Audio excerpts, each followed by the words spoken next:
the idealist stream in the history of philosophy and suggest that while as a young philosophy student and for decades after that, it seemed like an incredibly odd stream that couldn't possibly be true and had nothing really to contribute to my thinking.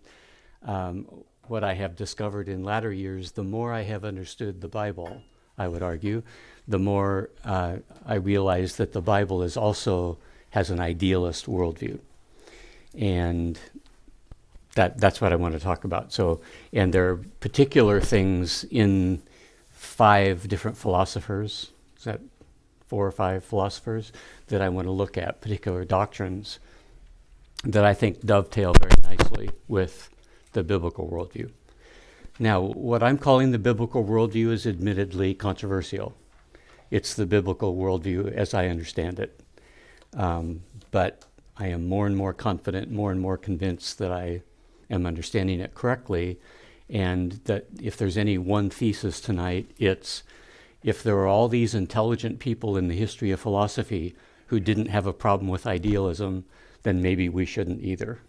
So that's the thesis tonight. Philosophy gets a really bad reputation right off the start. All you have to do is take one class in philosophy and you're done with it, typically. I don't know why I stayed with it. I don't know why I hung in there, because I probably had the same reaction that anyone else did. I was a post-Sputnik baby, and in the post-Sputnik era, you had math and science crammed down your throat in school, and along with it, a particular worldview. And that worldview was thoroughly materialistic. So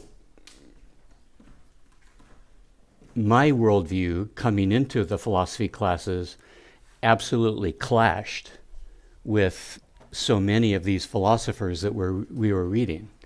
I mean, my response to them was, "You believe what? Really? What are you thinking? Don't you know nothing?" And I just simply chalked it up to, well, they were old. This was a long time ago. They were ancient, so I could kind of dismiss them because, they were ancient people who didn't know any better. We modern people realized that materialism was the way to go. So I was a philosophical chauvinist going into my philosophy class, and I didn't even know it. It just seemed my perspective on life was the only perspective anyone could have on life, and Plato doesn't seem to agree with it.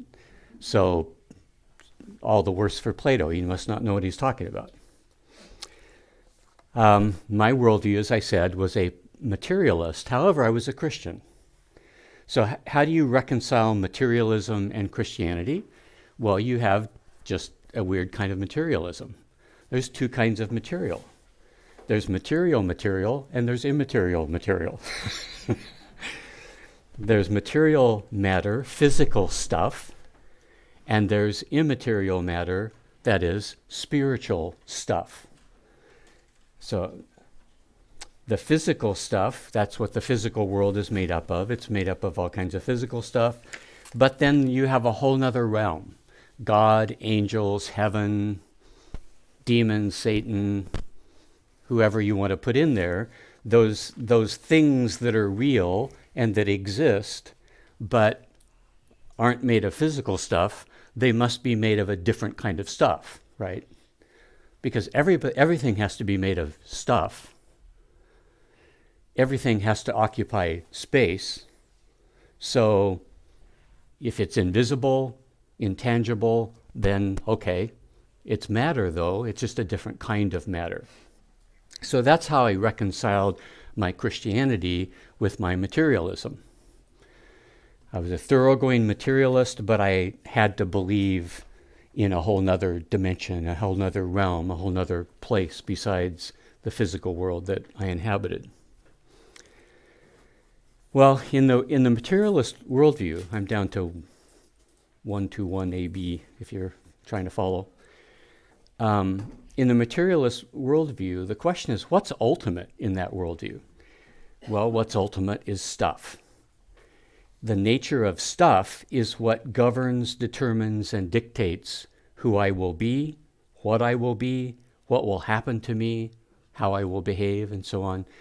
The stuff I'm made of is determinative of everything about me. By implication, then, the stuff of God is more ultimate than God himself, because it's the stuff of God that's going to determine and dictate and govern who God is. God is whatever he has to be, given the kind of stuff that he's made out of. Well, okay, that's very, very different than the idealist stream. So when I ran into their perspectives, they just seemed obviously wrong and, actually kind of crazy. I sat in my philosophy lectures assuming that everyone else knew that they were crazy, just like I did. They were spinning fanciful, fantastic fairy tales that had nothing to do with reality.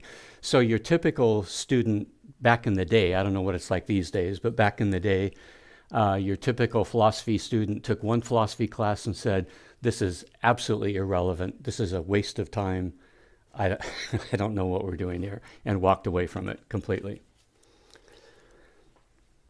Well, the idealists had a radically different worldview.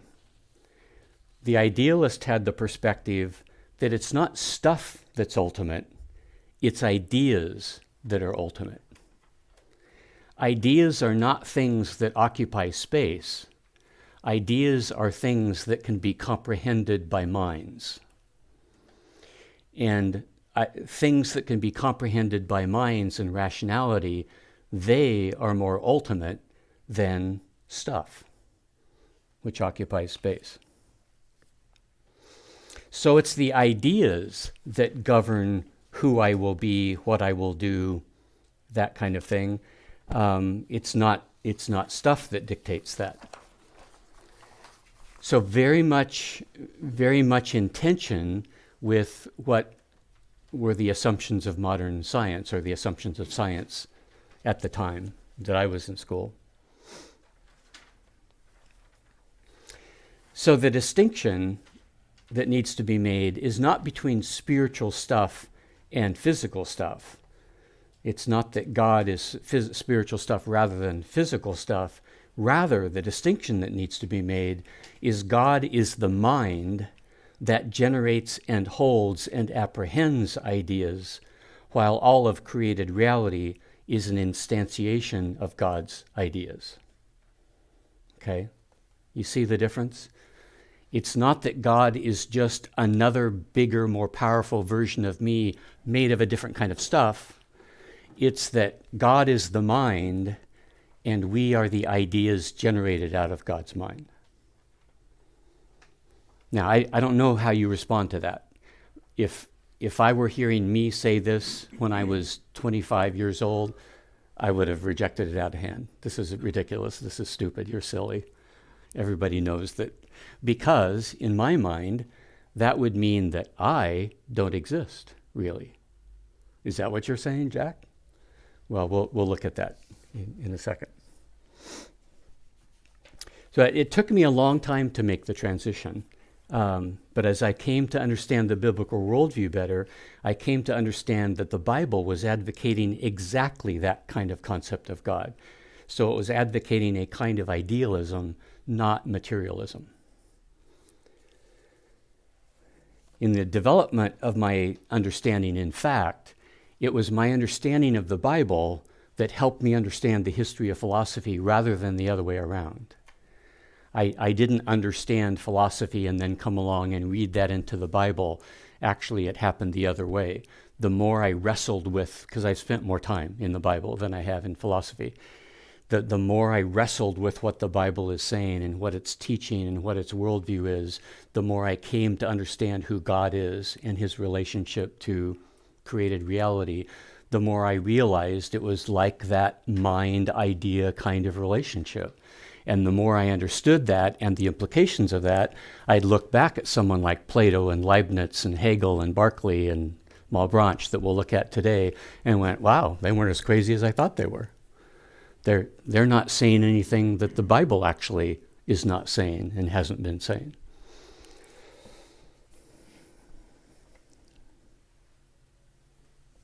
Okay, So, as I said, here's my point. Various philosophers throughout the history of Western thought, and for that matter, Eastern thought as well, but I have no mastery at all of Eastern thought, just a glancing acquaintance with it. But various philosophers throughout the history of Western thought have had valid and true insights into the nature of things that correspond closely, if in fact they don't exactly match, the idealist perspectives advanced by the Bible. So if these idealist perspectives were plausible to intelligent thinkers throughout history, then we cannot simply dismiss them as implausible in the context of the biblical worldview. Something was compelling. What was that? Why was that? And I would argue that just as it was compelling to them, the reason it's compelling is because ultimately they're right. Ultimately, it's true, and it's to be found in the Bible itself. So we can't claim that these doctrines are not part of the biblical worldview on the grounds that they're totally implausible. Neither can we claim that the biblical worldview is flawed on the grounds that it advocates totally implausible doctrines. So let me stop there a second. So I know when I teach the Bible, and I try to articulate the biblical worldview as I've come to understand it, I can just see it in the eyes of some people that they are simply rejecting everything I'm saying about God out of hand. And I know why they're rejecting it out of hand. It's because, Jack, that's just weird. That is just odd. That can't possibly be right because it's so weird. But it's exactly the same way I responded to Plato and Hegel and Leibniz, especially Leibniz, and Malebranche and Berkeley. I responded to them the same way as a college undergraduate. Why? Because it was coming into collision with my materialism, and I was a chauvinist who is completely committed to materialism. I couldn't possibly reconsider that because it's just true. And there are so many Christians who have also formed their theology and their biblical worldview around a kind of materialism. And when they come into contact with me saying what I'm saying about God and created reality, they won't allow themselves to even reconsider their initial assumptions. Idealism is not something that they're even going to entertain as a possibility. Okay, let me pause there. Now I'm going to go into some particular doctrines and some particular philosophers, but as a general introduction, do you want to respond or ask anything about that? Yeah. I need some simplification. Okay.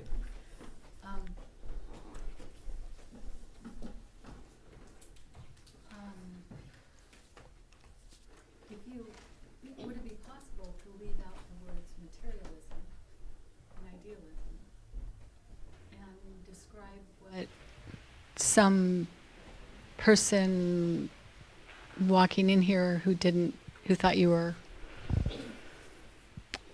kind of looking strange, how they may think?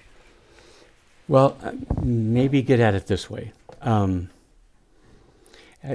Ask myself the question, is it possible for something to really exist if it's not located anywhere?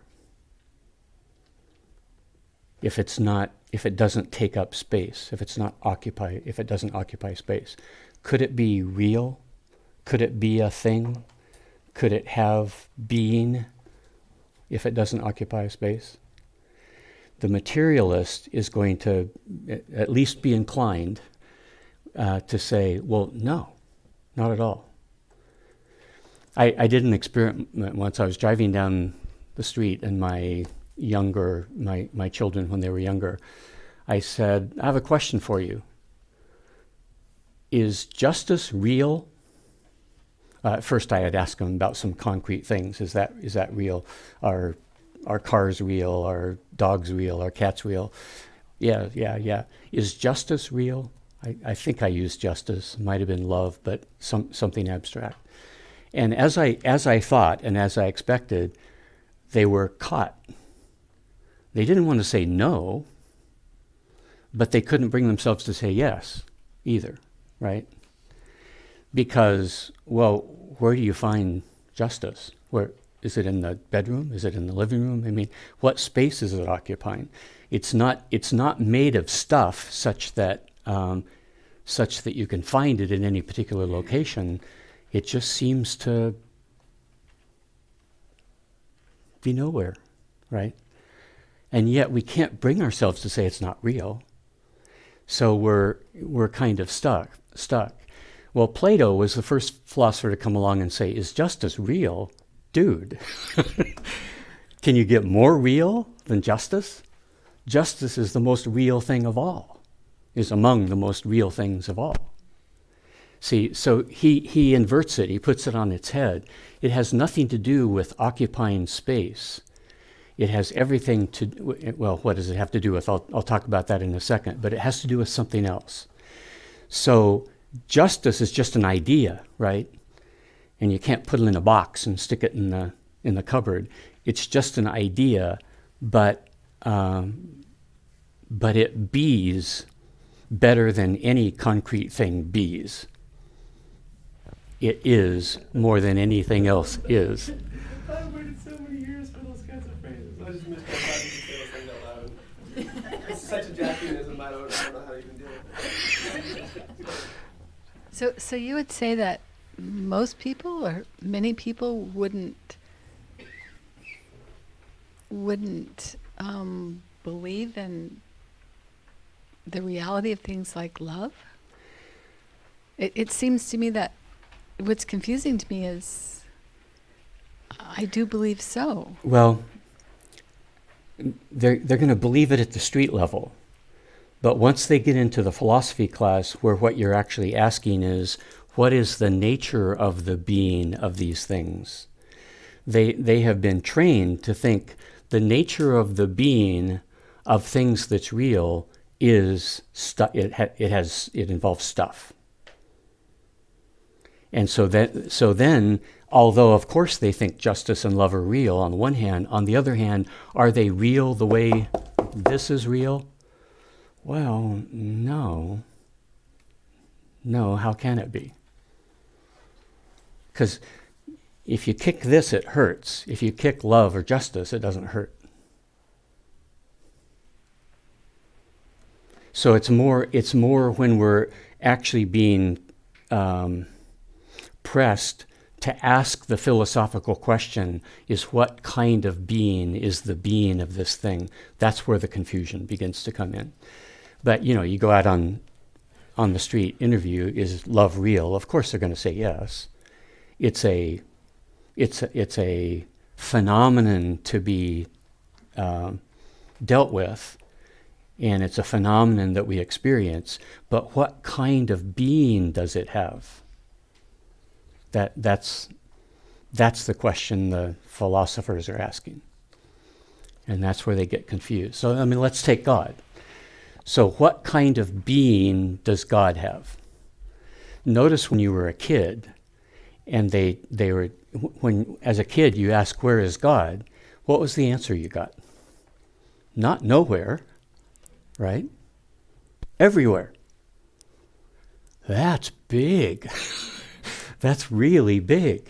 And so as kids we were trained to think in terms of the bigness of God in order to comprehend him, rather than the otherness of God, rather than the transcendence of God. I mean, the best answer to where is God is nowhere. He's outside of where. He's not the kind of thing that wheres. He doesn't do where. Does that help at all?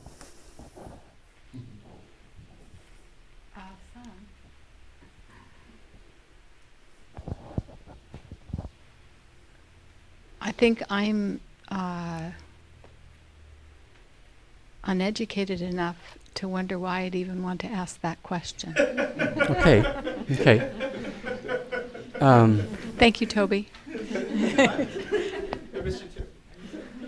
Well, that you raise a great point. I mean, that is what an education in philosophy is educating you into a certain set of questions that you learn to appreciate why you're even asking them.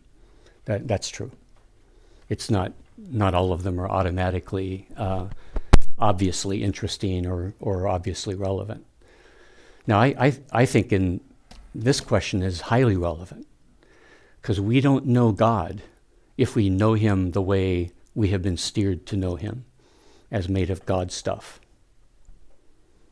If we think he's made of God stuff, then we don't know God. We need to understand that he doesn't wear. Right. Yeah. Yeah. And and the rest of the evening will answer that, even fill it out more. But you do know that wear is not a verb. pardon me. Wear is not a verb. It's very close one on the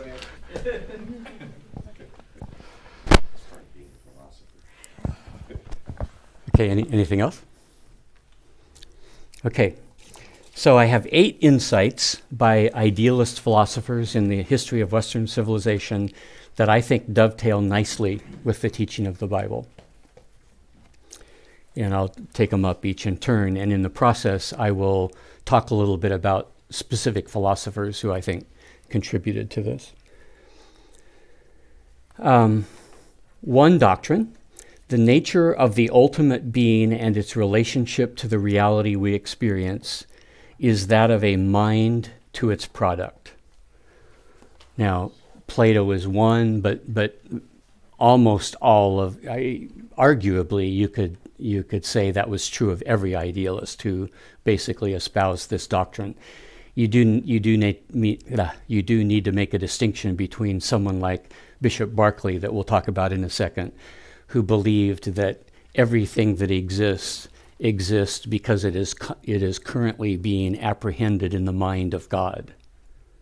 So God is very much a part of his picture. You can't get rid of God at all in any moment at all, because if God were not apprehending something, it would cease to exist. It couldn't possibly exist. So that's in the extreme of commenting on reality being a product of God's mind. On the other hand, you have something like Hegel, where it's a lot less certain. He has a godlike being in his worldview and his system, but it's not at all clear that once the word he uses is alienates, that is, makes other than himself. Once the mind, the one, what he calls the Geist, the spirit, once the spirit alienates something of who it is into reality, and then it becomes fuzzy. It's not clear. Could it go on existing on its own? Could you erase the spirit and you would still have this alienated objective spirit that exists? I don't know the answer to that. I don't know if anybody knows the answer to that. I don't think Hegel is exactly clear on that. But not all of these idealists are going to see objects as intimately connected with the mind of God that has given rise to them. But all of them would ultimately see in the background an idea wouldn't be an idea if rationality hadn't given rise to it. It's a rational product, okay?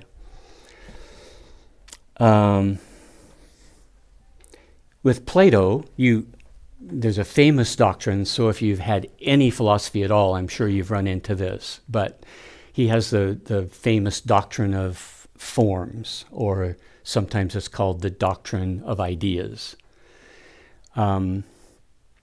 Plato is basically asking the question, you've got a little Mexican Chihuahua here, and you have a pit bull here, and you have a terrier here, and you have a Labrador here, and you have a cartoon drawing of a dog over here, and another cartoon drawing of a dog over here.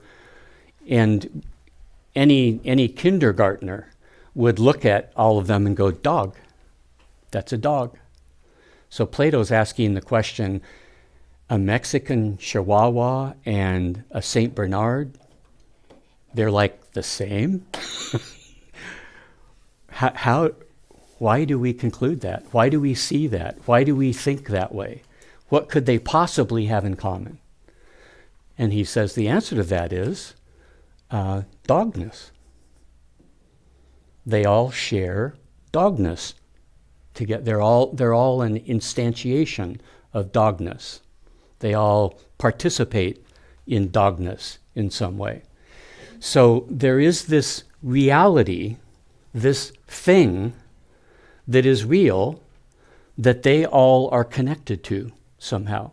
And it's their connection to that very real thing, dogness, that makes them all dogs. That's why we recognize them all as dogs.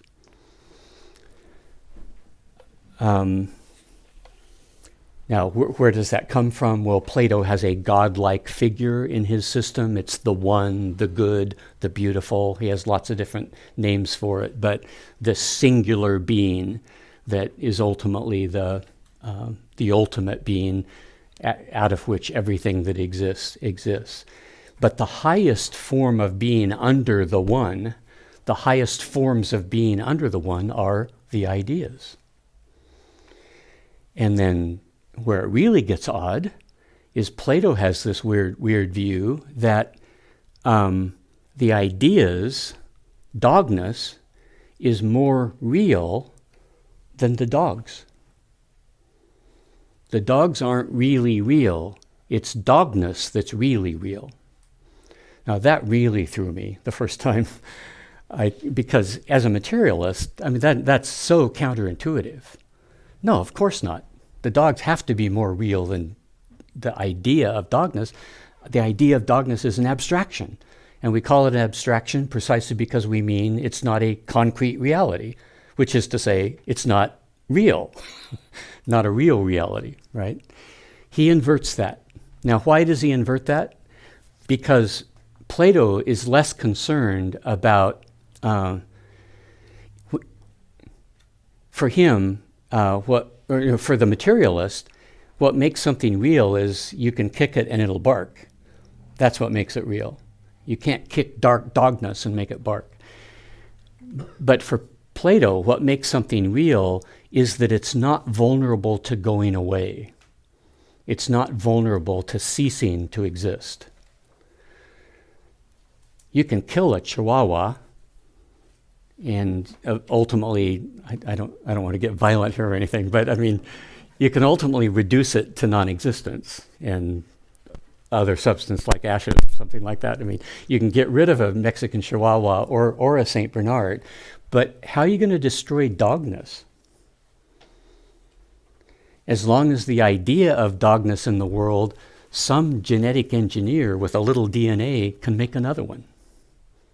Even if you got rid of every dog in the world, somebody with the right tools and the idea can create another instance of dogness. Okay? A chair, chairness is real, a chair is not. I can take a blowtorch and a sledgehammer to a chair and make it not a chair any longer. But I can't destroy chairness. And as long as there are carpenters and furniture makers and craftsmen around, they can always make another one because the idea persists. It's still around. So in Plato's mind, that means it's more real. And what we mean by more real is more enduring, more eternal, more lasting. Okay? And why shouldn't we think of real that way? I mean, whatever gave us the notion that the more concrete something is, the more, why would I call that more real? That's just a prejudice, just a weird kind of prejudice, but it was one very strong in me. I'm going to leave So in the biblical worldview that go along with that, I would argue that what we find in the Bible is that the nature of God and his relationship to created reality is that of a mind to the ideas generated by that mind. That's essentially who God is. He is the author, literally, the author of reality. The author in the sense of somebody who conceives in his mind what will be, and it is. Now, I would argue that's what you have in Genesis 1. I mean, notice, and I can't believe I missed it for all the years that I missed it. Because what does Genesis 1 teach? And God said, "Let there be light," and there was light. And God said, "Let there be this," and there was this. He said, "Let there be that," and there was that. I'm resorting to that because I don't have it memorized and I have no idea what he said. But the point is, it's a mind conceiving of something as he wants it to be, and all he has to do is conceive of it the way he wants it to be, and it is that way. Contrast that with all the pagan, heathen myths. You've got Tiamat and Apsu. Somebody cuts the dragon, ocean, whatever he is, in half, takes half of it and makes the heavens, and takes the other half and makes the earth. He needs stuff to work with, right? So this stuff goes to make the heaven, and this stuff goes to make the earth. And he's fashioning it like a craftsman has to fashion it. There's no fashioning of it. There's no craftsman at work in Genesis 1. So you either have to assume God is a wizard or he's an author. He's not an engineer or craftsman who's constructing reality. All he has to do is speak, and it comes into existence. Well, is his language magical? Is he a wizard that somehow knows the powers that be and how they work and how to control them and how to bring them to bear on his project and make it do what he wants to do? This Harry Potter stuff, is that who God is? I don't think so. If so, he's not ultimate, right? If so, there's something more ultimate than God, namely the powers that be, that he has to control, and he has to have the wisdom to be able to control. The only way God can speak and have something come into existence without being, and still be ultimate, is if he's an author, if he's a mind.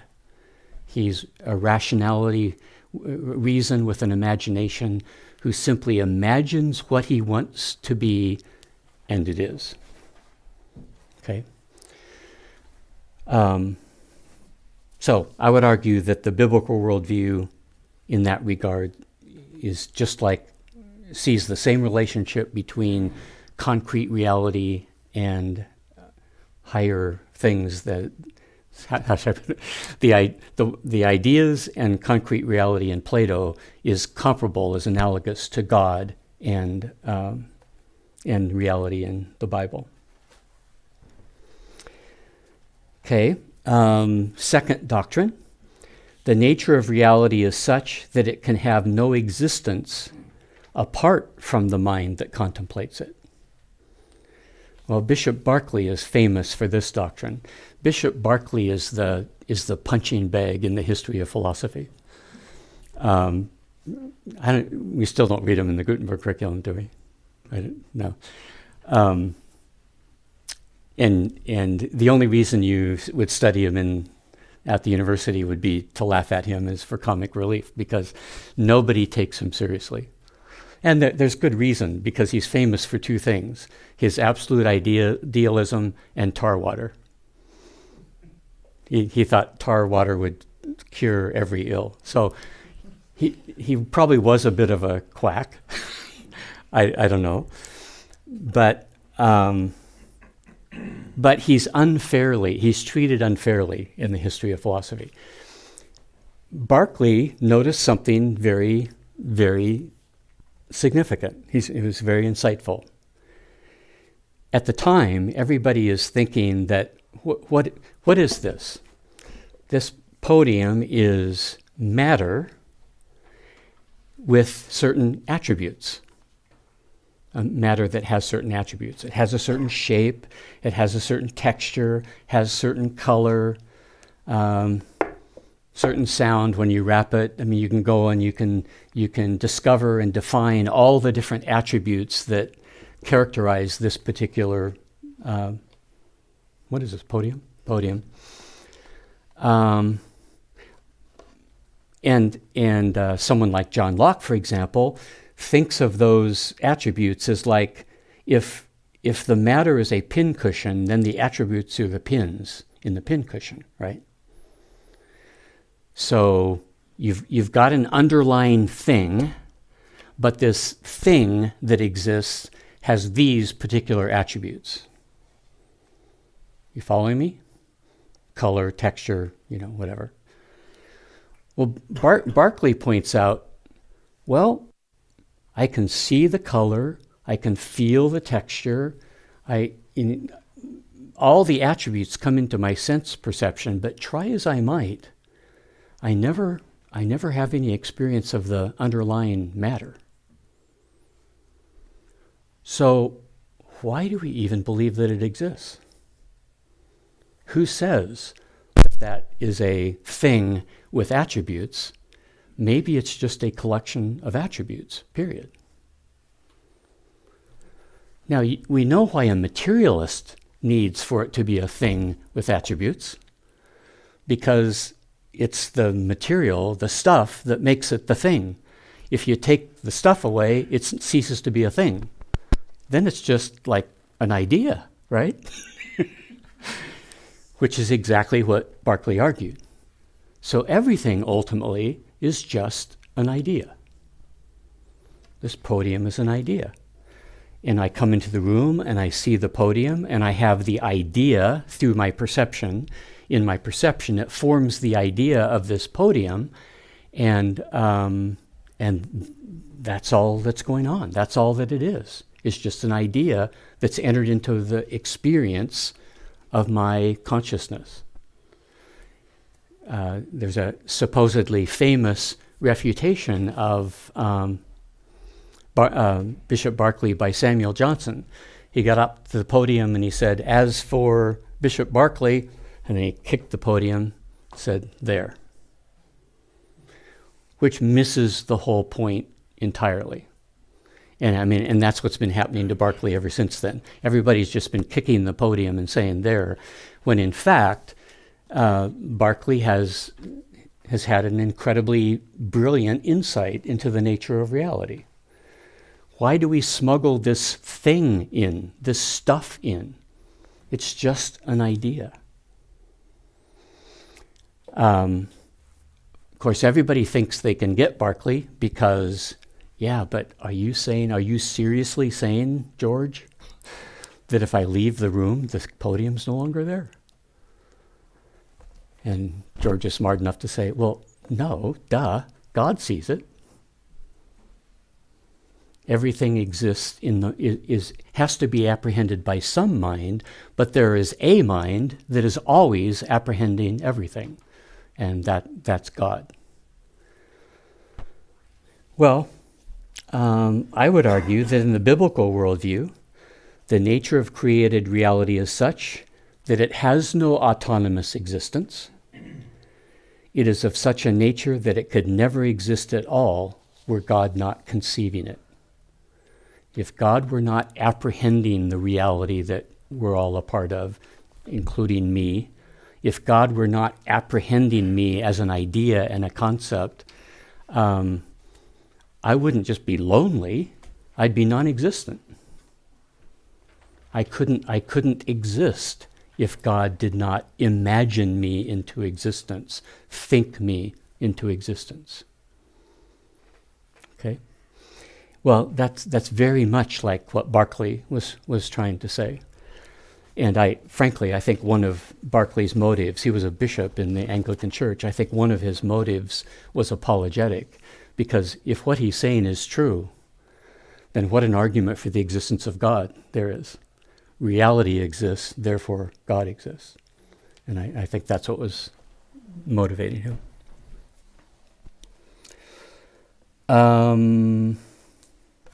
Okay.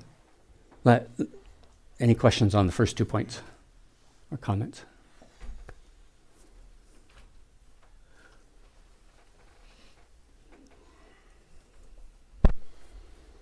What minute's not on?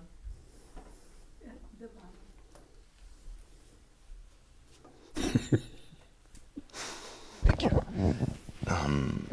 it all seems analogous to a sculptor composing an image in his mind, her mind, the mind, and then exercising the will over material to bring that image into being. But if you destroy the thing, the image remains, or the idea remains. The idea cannot be destroyed as long as... Now, you're talking about Plato now?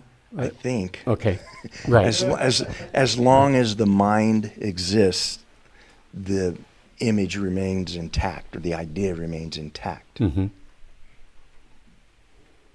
So it could be made again and Right. again and Right. again, Right, because it is real. right. It is somewhere in there, I've never heard anyone talk about the relationship between the real and the will. Because it is the will, in our minds, in our way of thinking, it is the will that makes the idea real. I'm not following you. Were you talking about my account of Genesis, how I'm understanding Genesis? He wills it to be and it yeah. is? Okay. So it seems like it's another component of what's real, what makes things real. The fact that nature exists because God is still aware of it and is upholding its existence, that's an act of the will beyond the idea. The idea in its sub-real or secondarily real form only exists as a product of the idea and the will.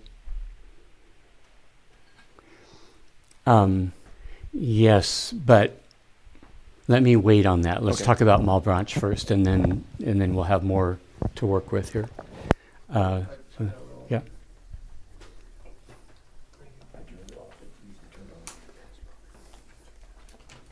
P.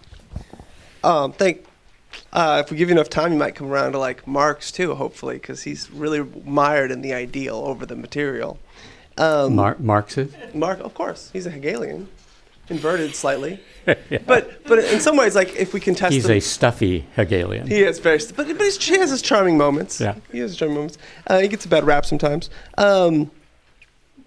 So I'm trying to work through.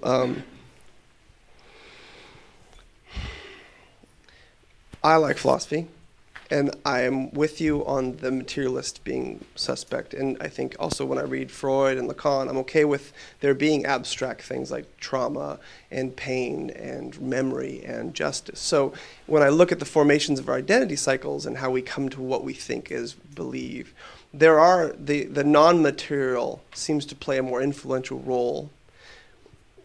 Interestingly, though, and this is my sub-question, I have bigger ones for you later, you brought up a weird, not an ingenuine move, but you have God perceiving existence, and you have God speaking existence, and the speaking is a differentiation.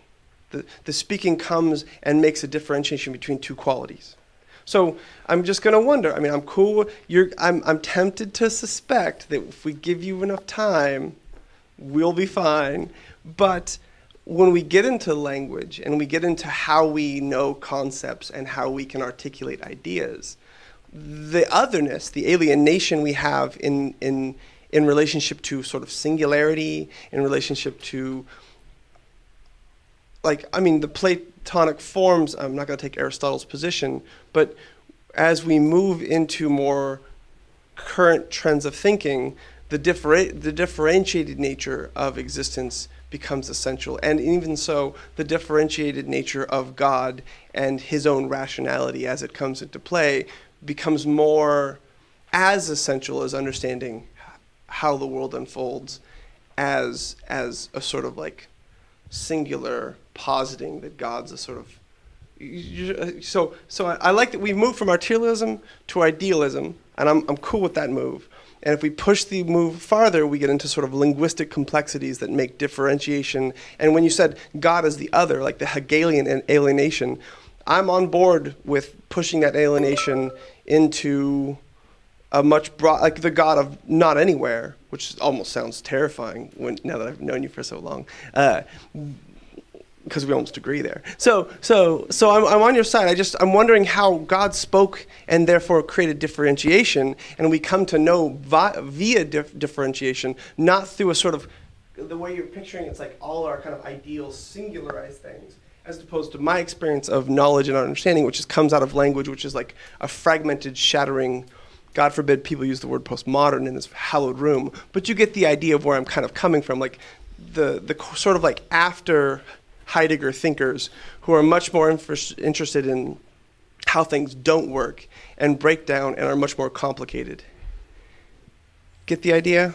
No. So, well, this is always how we do things. I'm not quite following you. Sure. Is that wrong? That's close enough. I mean, What did you mean when you said alien? I was using the Hegelian. Yeah. The alienation, I don't know if there might even be one of the philosophers who uses that before Hegel, but to make other, alien means other, so to alienate is to otherize something. So in the creation in Genesis 1 is an act of alienation in that sense. Forget about the 20th century angst of the existentialist. It's not that alienation. It's making other something which is not me, and yet it comes from me. It reflects me and embodies me, but it's not me. In your So- earlier example, it was as if the maker alienated some of itself Right. as almost like a material, and I'm not sure that's right. Well, it doesn't have to be material. It can be an idea. It's just something that's other. Now, I think this is what you're asking me. Yes. What's the difference between God knowing the created reality that he's going to create and creating it, right? In some part, yes, that's definitely part of the complication. With the exception of the fact that, or just as I painted it this way, you begin this talk with we're going to project away from the materialist. We're going to have this kind of moment that God could be alien from the material world we all inhabit, walk around in, and you give us analogies for that. You say justice is is the kind of alien that God also is. You kind of made that parallel for us. You said justice doesn't exist in the real. Justice exists, and again, I'm waiting for more of your talk, but justice isn't a chair. Justice is nowhere in the way that justice is, or the way that God is nowhere. Well, I didn't mean to say that. I Okay. don't think I said that. It's God who's nowhere, not Plato's ideas. I think But- Plato is right, Okay. that they're a part of this reality. Okay. The- Okay. We'll come back to it. Okay. Okay. All right. So, okay. The biblical, I talked about the biblical worldview. The next point, 2.3, the mind that ultimately originates everything that exists and the ideas that inform everything that exists are more real than the things that they originate, and I've actually already talked about this.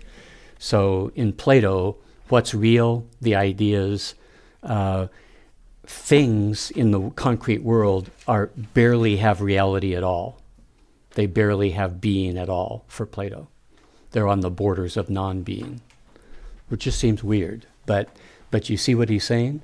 They're so vulnerable to going out of existence. A few seconds, and I could make this no longer here. At least not as a podium, right? So it's just barely hanging on to being existence by the fingernails, right? But not so the ideas. Well, what's the biblical worldview that corresponds to that? I think if we properly understand what's being claimed, and we have to think about this and realize, what do I mean by the statement I'm making? But if we rightly understand the statement I'm making, God is more real than anything and everything in created reality. Okay, what do I mean by that? I mean roughly the same thing Plato means by that. God's not going anywhere anytime soon. He is from everlasting to everlasting. He is the eternal Father. He's the one who always has been and always will be. Not so created reality. Created reality is vulnerable to going out of existence. God's going to destroy part of it before he's done. And it didn't exist before it existed, before he brought it into existence. It's what philosophers call contingent.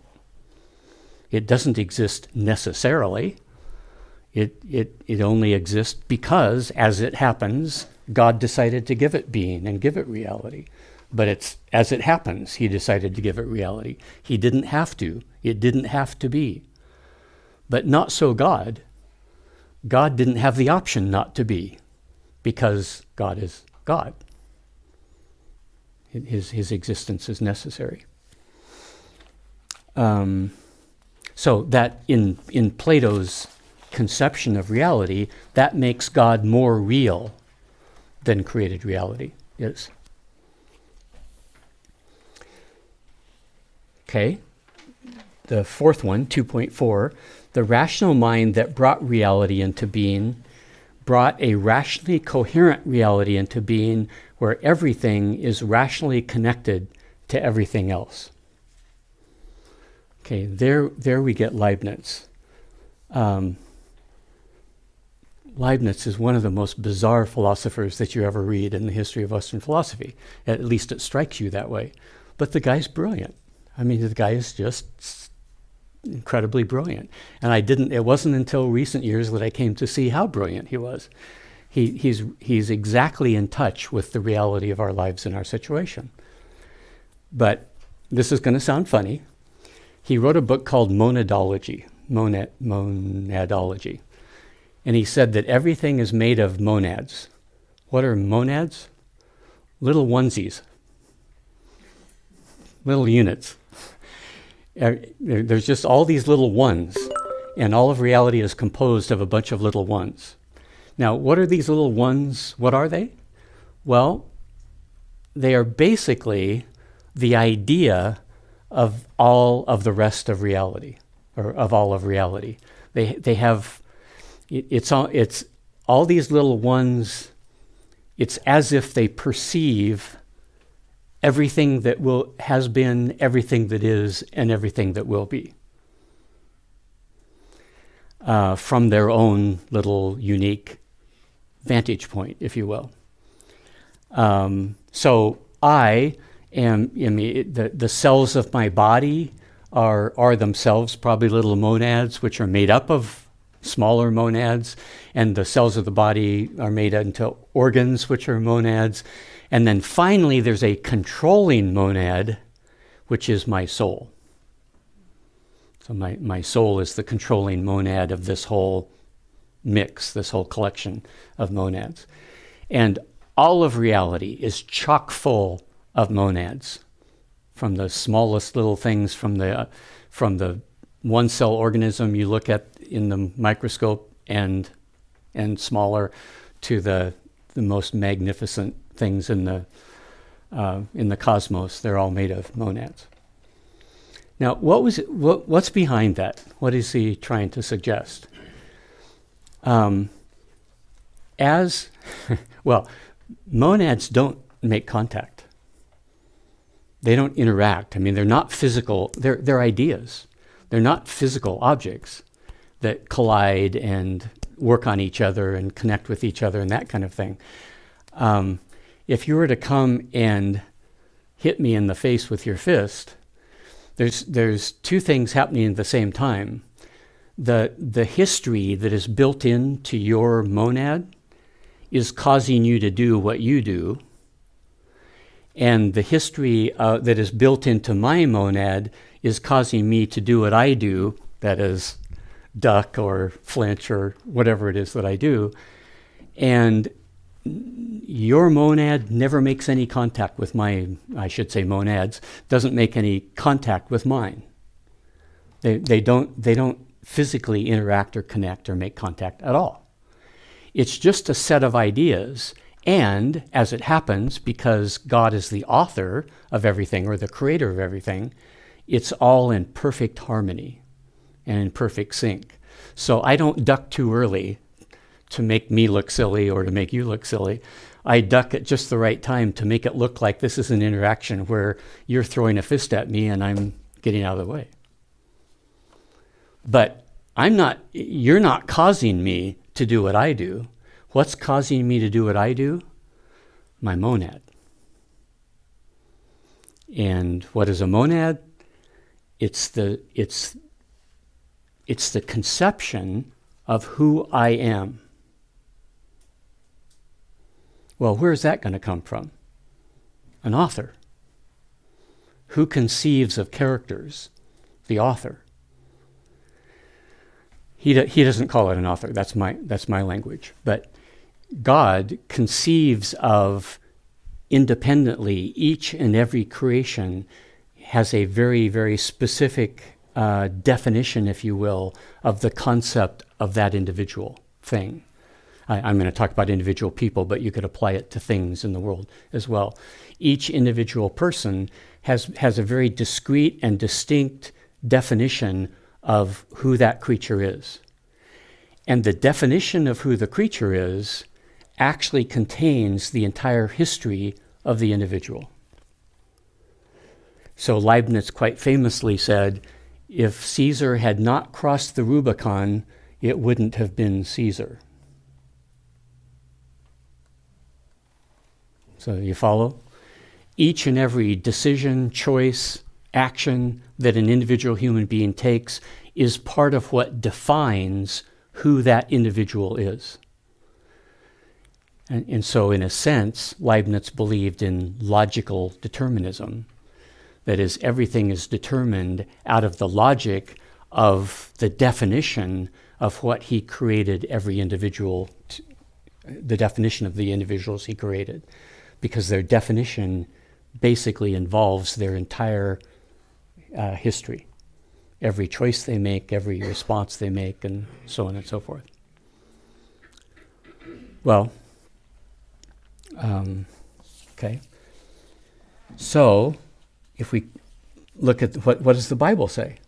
Seems to me that what the Bible is getting at is that God has created a created reality where everything that exists is part of one coherent, unified whole. God can't create me without also taking into account the life history of every subatomic particle. Because all of reality is so interrelated and interconnected and affected, everything affects everything else and so on. So when he creates reality, the whole thing has to cohere as a unified whole, or it won't work at all. It's going to basically break down into dissonance and incoherence one way or another. Jonathan Edwards has a wonderful chapter in his book. I think it's out of print, but if you can get a hold of it, Freedom of the Will, I believe it's called. Is that right?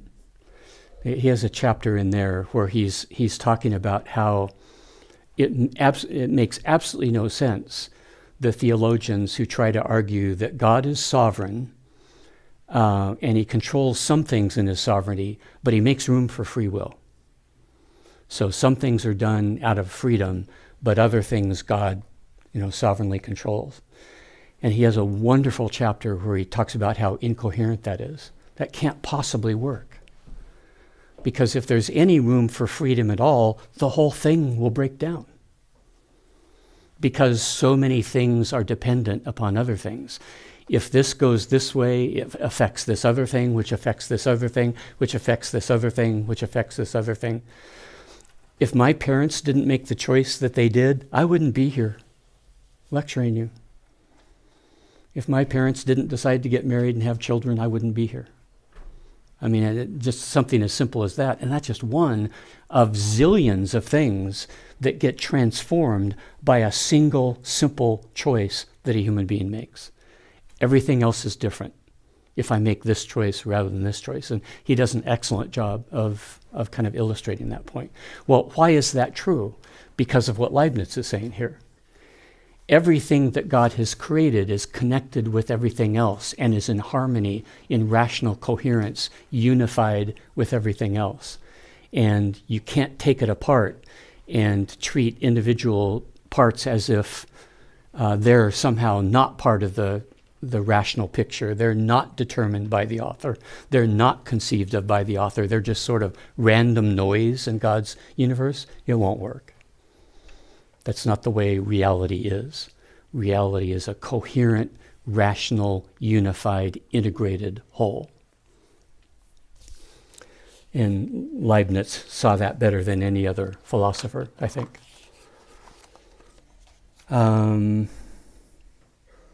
I've already mentioned then the next point, personal identity itself of a human being must be defined in terms of literally everything that can be said to be true within the life story of an individual human being. That's the illustration I gave of Leibniz saying that if Caesar didn't cross the Rubicon, he wouldn't be Caesar.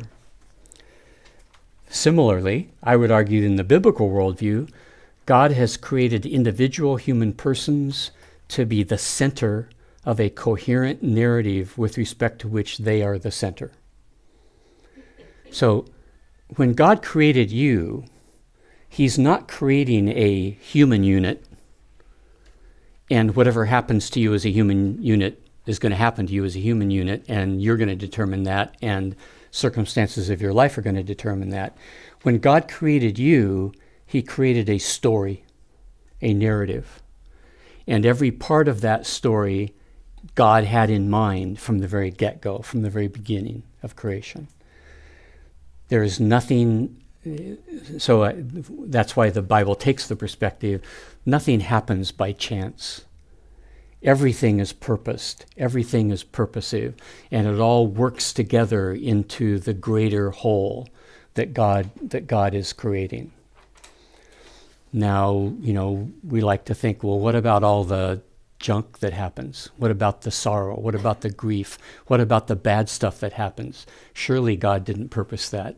Well, yeah, of course he did. Because these are, the reality that he's creating has an incredibly, it's a story of obstacles to overcome, challenges to meet, adventures to be on, dangers to face, things that test the character, the mettle of who we are. And all of that is part of the purpose, is that I be and become the being that he had conceived me to be from before the foundation of the earth. So even the worst possible things that can happen to a human being, which, as Paul puts, are common to man, are just part of being a human being in the world, even those very worst things are purposed by God to contribute to the unique story that makes me me. Okay? So God is creating stories, not widgets. We're not just little interchangeable parts, interchangeable human units. No, I'm a unique protagonist in a unique story that God is creating. Okay, 2.6. Each present moment is a new, fresh creation in the mind, fresh creation of the mind who's creating reality. Now here, a little-known philosopher named Father Malebranche, a French philosopher, student of Descartes, another one that kind of gets laughed off in the by the professional philosophers. He took the perspective that he doesn't call it this, but I call it this, that it's kind of the claymation model of reality, where each new moment is itself a fresh creation. So he creates this, and then he creates this, and then he creates this, and then he creates this. So motion is not real from Malebranche's perspective. That is, nothing in this world. There are no physical, efficient causes of things. The one who causes everything is God. He's the direct cause of everything that is. So if you're shooting billiards and you shoot what do you call it? Cue ball. Cue ball, thank you. Yeah, you shoot the cue ball. and it rolls across the table to hit the billiard balls. It's not that the cue ball causes the billiard balls to move. It's God who causes them to move. So each moment of their moving away from the contact with the cue ball, which isn't really a contact per se, it's just an individual moment of creation where they are in proximity to each other, right? That each new moment is a new creation by God. So there is no causation except from God, the causer of all things. He's not just the primary cause and there are secondary causes. He says there are no secondary causes. God causes everything. Well, again, I would argue, as odd as that sounds, I would argue that it's kind of insightful. He's really kind of onto something. Because the biblical worldview, each present moment is God's imagining into actual existence the next moment of all the various interlocking narratives which God had preconceived in their entirety before created reality even began. So each moment is a new creation by God or a new imagining by God. I wouldn't, yeah. I think that's consistent with the biblical worldview and the biblical model. As I would conceive of it, and this is part of the answer to your question, as I would conceive of it, created reality is like an author going to write out a manuscript that contains a story of all of reality. Now, the problem is, where the analogy breaks down, is that God is not just creating a story. He's creating billions of stories that are all overlapping and interlocking with one another and are so elegantly made that there's an overarching story that incorporates all the little stories as well. So we can't even imagine the kind of creativity that it would take to do that. But let's never mind that. Let's just pretend like it's a single, simple story that we could understand. Before God sits down at his word processor to put this onto paper, God sits down and he conceives, okay, how's this story going to go? How's this going to go? And unlike us, who have to work out some of the things as we go along, he's got the mental ability, the cognitive ability to be able to conceive in detail every last detail of the story from beginning to end before he even begins to type. Okay? So that's why the Bible talks about things before the foundation of the world, that something was purposed before the foundation of the world. It's because before he even started keying it in to the word processor, he had already decided exactly what it is that he wants, how he wants this to go.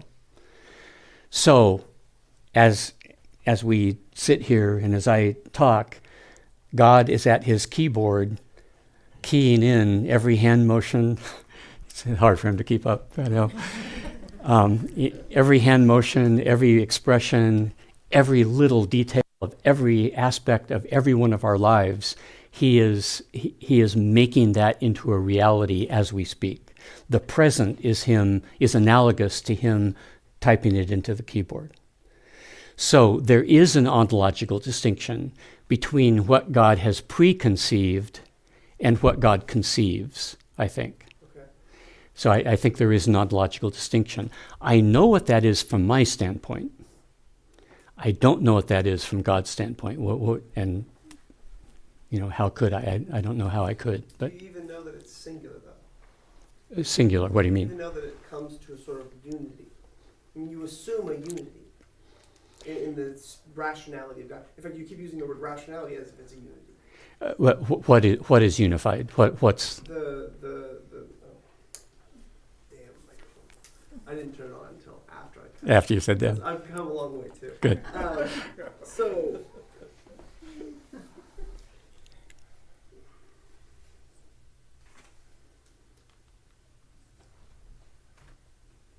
that last moment where it's like you're doing I'm with you. Is that on? Damn. Okay, get it.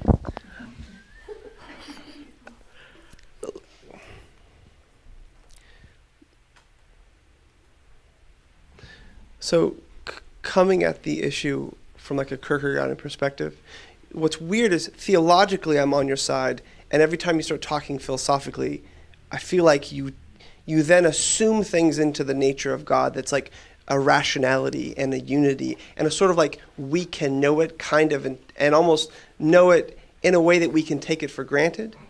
But that's the best I can say it at this point. Like, I don't want to bog down the whole conversation, but theologically, if there is a God, be it the God that does these magnificent achievements. And then your Enlightenment side kind of slips in the word rationality, and it slips in a sort of reasoned that almost feels very materialistic to me. It feels very Enlightenment to me. You would pivot and then apply a sort of human word like rationality to the being mind of God, like that. Even your author analogy is reliant upon like sort of tokenized symbolisms that we have, which for like what the author does, that he would need to preconceive it. He couldn't be just conceiving it in the instance of its creation as well. He too could be bound in some ways to a sort of whatever that guy, little claymation guy is. I mean, the Hegelian view is a little like God is dying in each moment along with his creation. God is kind of being changed by, the Geist is determined by history, is kind of ontologically bound within history. And we could talk about that later, because no one gives a crap about that question. But you get the idea, like two things, the Hegelian dynamic of like, you keep moving into like you're taking for granted a sort of God is an Enlightenment kind of reason up there. I think I'm getting my view of God from the Bible, not from the Enlightenment. But because okay. the God of the Bible is a rational being as well. The Enlightenment didn't invent rationality. Yeah. But the God of the Bible also acts out of passion, and that's not necessarily reason in the Enlightenment. Maybe you could talk about the God kind of being deeply human. Yeah, I'm not ruling out passion in God, but okay. But since we're talking about ideas, Sure. It's his rationality. But I would include in that imagination, Okay. Which is more a romantic notion than it is an Enlightenment notion. Okay. I mean, God is an imaginative God. So he's imagining this whole thing and alienating the product of his imagination to make it what we call actuality. And that's the part where I'm totally with you. Okay. There's another thing that I'll keep on listening for. Okay. Thank you. Okay.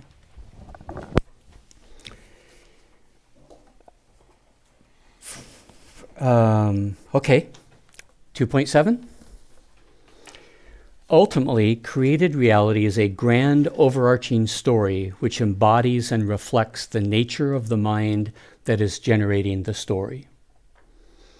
Now here we have to understand Hegel. Now Hegel is very difficult to interpret. It's very difficult to know whether you have him right or not. And I realize that my interpretation is a very old-fashioned interpretation of Hegel, but I think it's the right one. Hegel had the perspective that I've already mentioned, that the ultimate being is the Geist, spirit, which is a rational kind of mind, being, rational kind of being.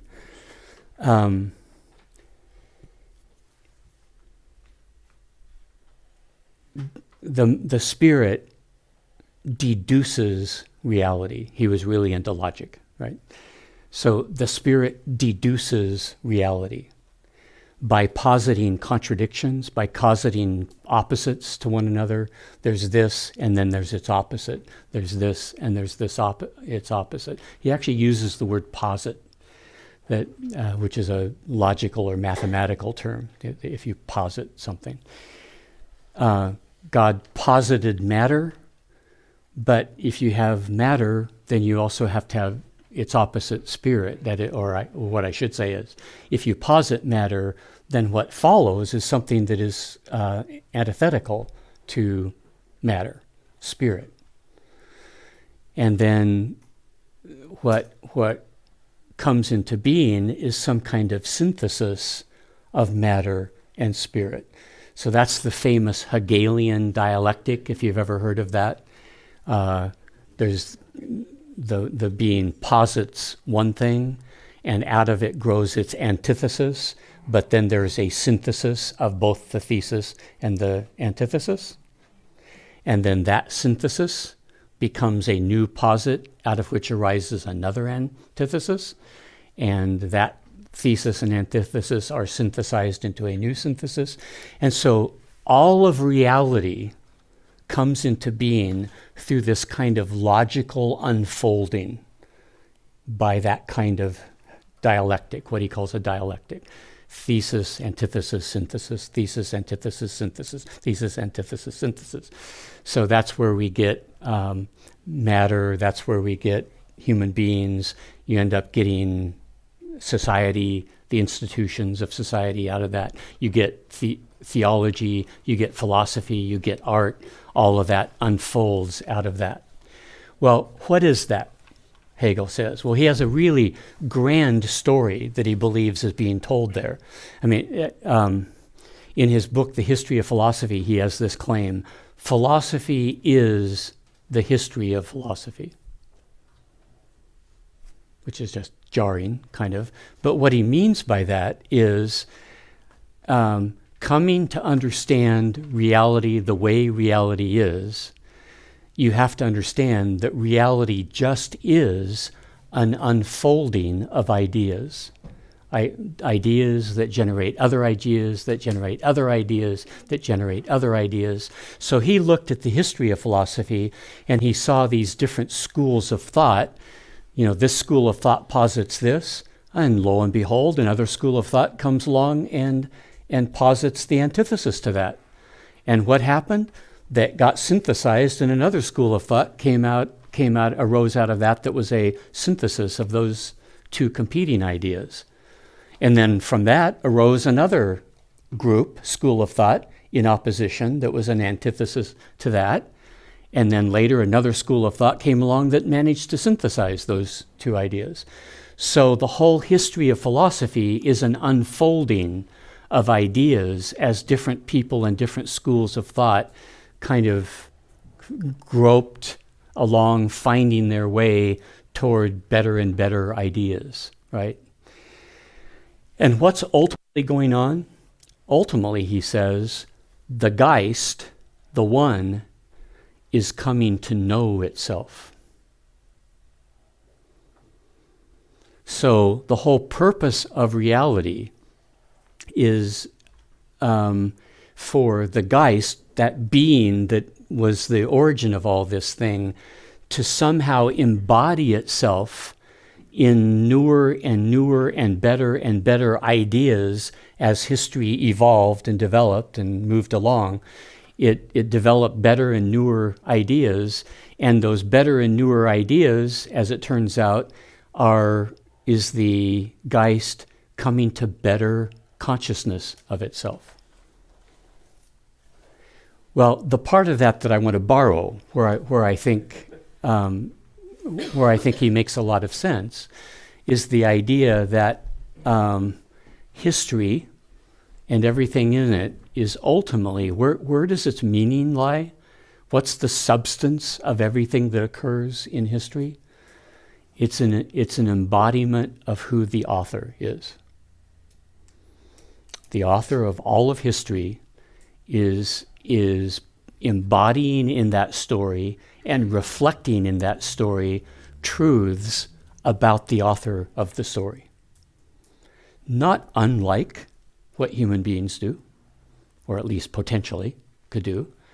An author draws on the values that are important to them, the perspectives and beliefs that are important to them, that they want to highlight, that they want to kind of put on display, and they find a way creatively to tell the story that they're writing in such a way that it highlights and underlines that that perspective, that value, that priority, whatever. That's why I don't know if they do anymore, but back in the 60s, we called that self-expression. You know, I create art as an act of self-expression. Well, I think that's what Hegel is saying, although his God is certainly not the God of the Bible, but he's seeing all of history as ultimately expressive of the ultimate being.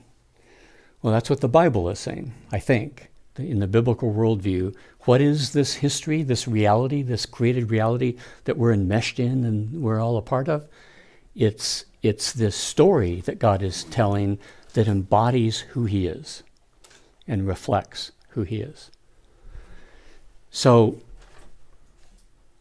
which has all kinds of moral and spiritual implications. Created reality is not about me. I was not put into the world so that God would make me happy. He doesn't owe it to me for me to be happy. He doesn't owe me nothing. It's not even about me. It wasn't created for me. It wasn't given to me. I rather am a part of a story being told that is ultimately about God, intended to bring glory to God, reflect his glory, and to serve the purposes of God. And the sooner I understand that about my life, the better I will understand who I am. And the better I will navigate life and understand how to relate to my life and the things that happen to me.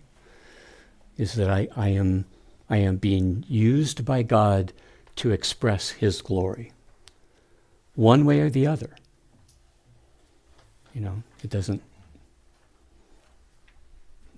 either as a wicked sinner and depraved sinner, that as a foil to who God is, or as someone who reflects the very goodness of God himself in my priorities. Both are going to ultimately bring glory to God. And fortunately, it's up to me, in part, to decide which way I want to go with that. Who do I want to be? How do I want to reflect the glory of God? I'm going to do whatever God has scripted, but I don't know that. All I know is I have a choice to make, and I need to make that choice, and I need to make a choice that's in keeping with what's good rather than evil. I mean, I should. And then, let's see, I think the eighth point is very closely related to that last point.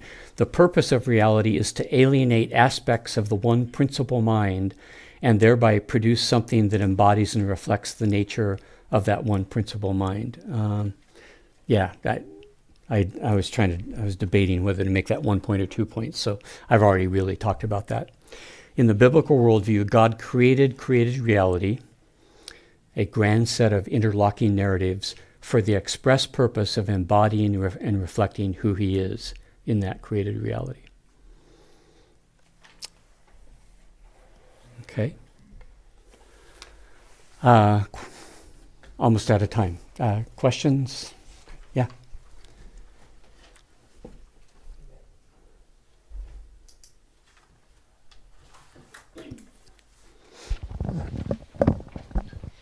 I have two. You may not have time for both or either. They might be too big. The first one is, so I'm kind of backtracking to Plato a little bit. So my understanding, if I'm right, is you're saying, for example, my love for my mom is more real than my mom herself. And if that is true, then wouldn't the idea of God be more real than God? And then my second question being, at 2.6, how do you reconcile personal responsibility as pertaining to 2.6? At 2.6, you said? Yeah. I know those are two really different questions. Oh, okay.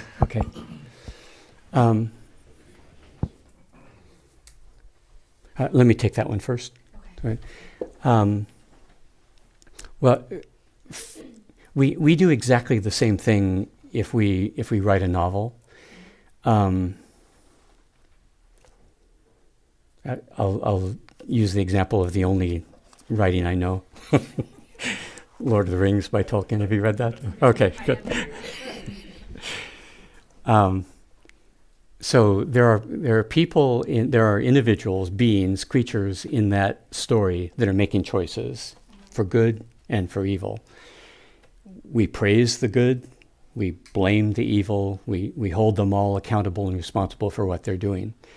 All the time, we know good and well they didn't do anything that Tolkien didn't make them do. Right? Okay. We're in exactly the same relationship to God. Yes, even my choices, even my free choices, are being scripted by the author of all reality. That's true. But nonetheless, there's a difference between me going into a campground and eating a camper and a grizzly bear going into a campground and eating a camper. Right? I'm making choices and I'm responsible and I need to be held accountable for it, because the kind of choice that God was creating when he created me making a choice was a free will choice, a choice for which I'm morally accountable and responsible. Not so the grizzly bear, unless there's something about grizzly bears, I don't know. But not so the grizzly bear. He's just doing what grizzly bears do. And you can't blame him. You can destroy him because he's kind of inconvenient, but you can't blame him. Well, God creates both kinds of choices in created reality. He creates human beings making free will choices that are not dictated by the physics of who they are. And in animals, he creates choices or actions that are dictated by the biology and physics of who they are. These we're morally accountable for. These they are not. Does that make sense? But God's authoring both kinds. God is the author of literally everything. Almost like he's conceiving it as we're doing it. Yeah. Simultaneously, almost. Mm-hmm. And Leah decided to, and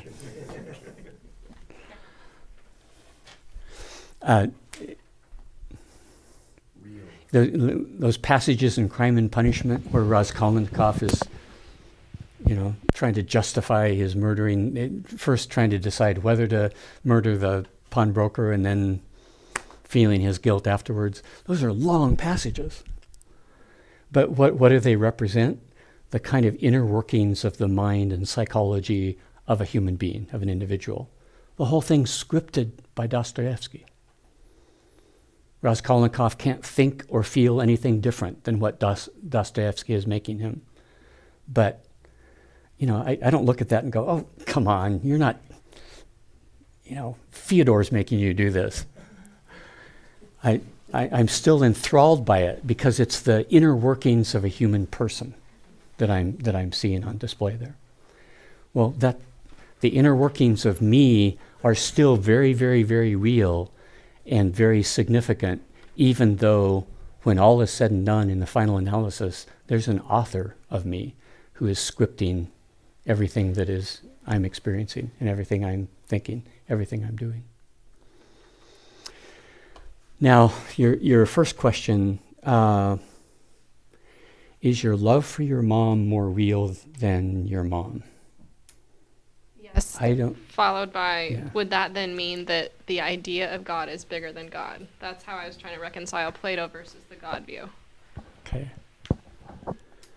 I don't think Plato would say, because the reason that's difficult is because when you talk about love for an object and then talk about how real it is, it can't be any more real than the object, I think, that you're loving. So I'm not sure he would say that. He would say that love as an abstraction is more real than the things that we love. But I don't think he would say the love I have for my wife is more real than my wife. I don't think he would go there, say that. So does that answer the second part then? Or? I think it does. Okay. Yeah.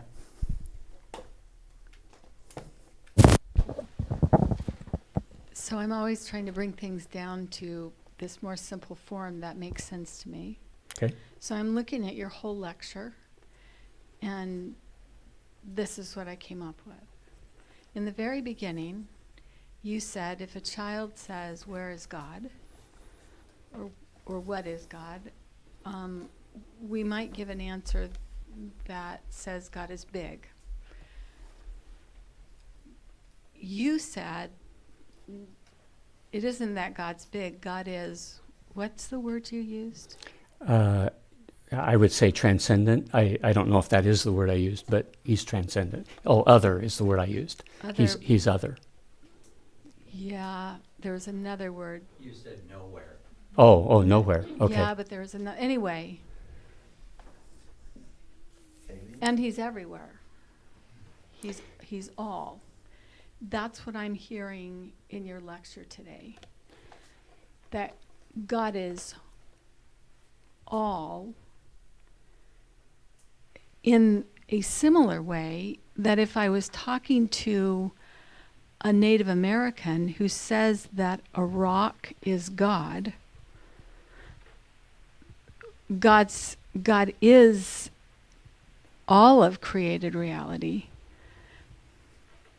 That makes God really big and really not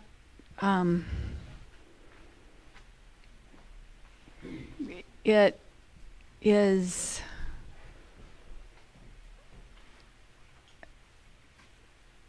how do I say it?